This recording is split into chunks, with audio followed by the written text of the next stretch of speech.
En modifiant ce qu'on se raconte mentalement, on modifie comment on se sent et ça a un impact évidemment sur la trajectoire que prend notre vie.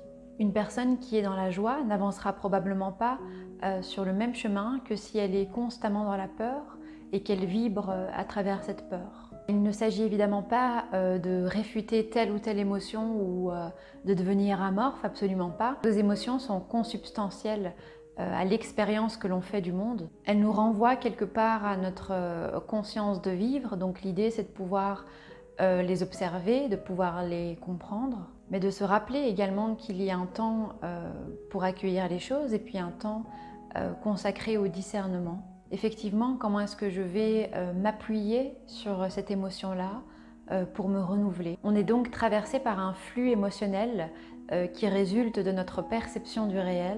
Ce qui importe surtout de comprendre, c'est que nous ne sommes pas nos émotions.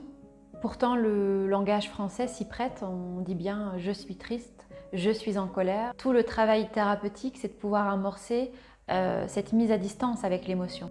J'aime beaucoup l'idée que rien n'est inscrit dans le marbre, comme si on vivait, qu'on baignait dans une réalité où tout était là et qu'il n'existait pas un futur possible, mais une multitude de futurs, cette idée de multivers qu'on retrouve notamment dans la physique quantique.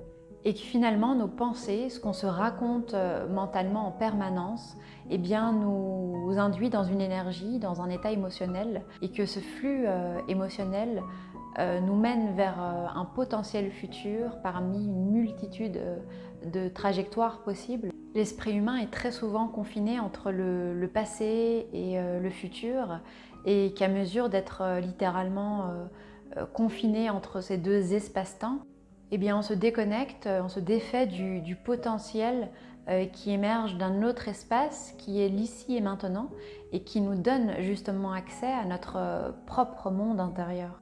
Cette capacité de se renouveler, c'est s'accorder la possibilité d'être autre chose que hier, autre chose que mes projections de demain, de pouvoir explorer tout le potentiel de cet espace infini d'ici et maintenant, qui nous donne la possibilité de nous connecter à cet élan vital, à notre joie intérieure, d'être ici et maintenant en toute simplicité.